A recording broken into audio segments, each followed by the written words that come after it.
Impact's recent re-signings show commitment.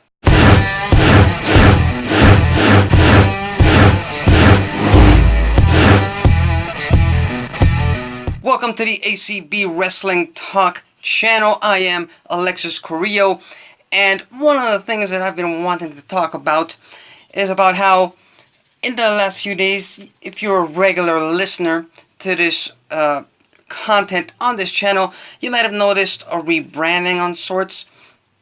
And I just wanted to point out the fact that, yes, a few weeks ago when I relaunched this channel, it was called Alexis Carrillo brand. It was renamed to the ACB Wrestling Talk channel.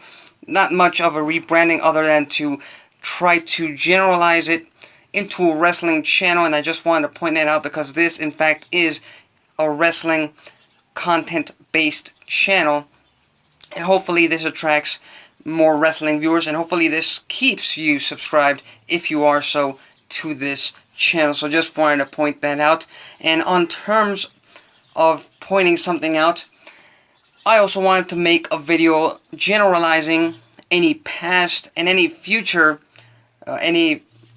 recent future signings that Impact may have, any future re-signings that Impact Wrestling may have, because it just seems to be that these kind of videos are getting kind of repetitive.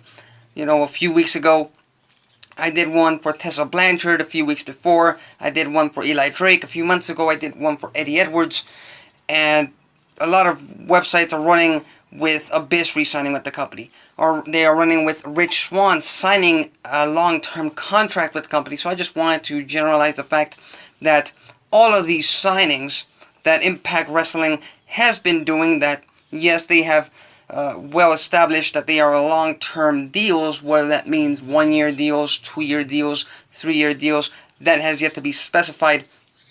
But all these deals point to me and pretty much point Impact Wrestling fans into one direction, and that is that Impact Wrestling is not only committing to these superstars as their long-term talent, as the talent that they will build up for the next year, 2 years, 3 years, but it also brings me to the fact that the talent are also committing to Impact Wrestling.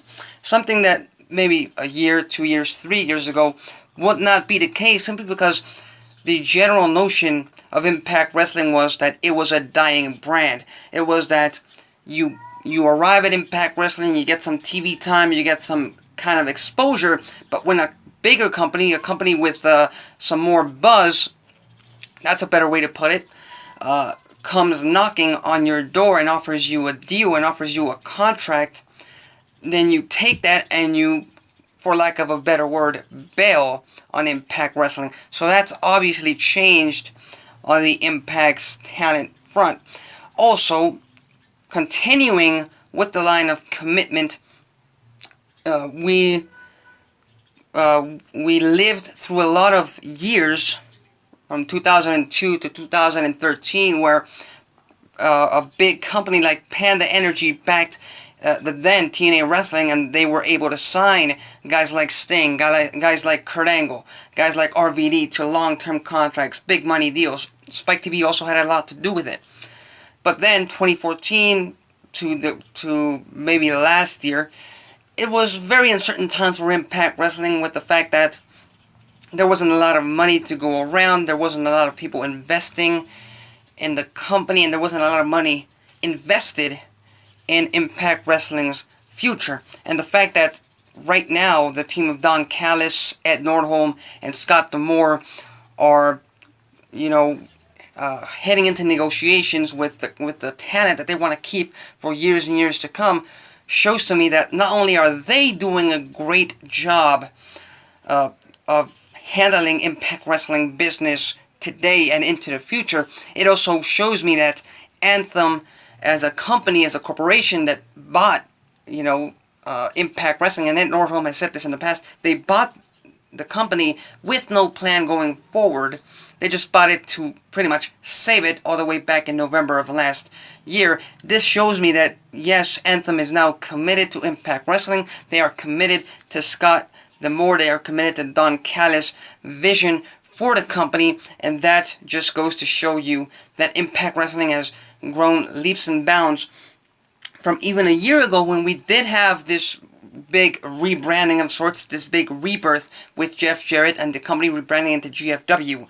So a lot of things have changed. Hopefully this sticks. Hopefully this change is for the good.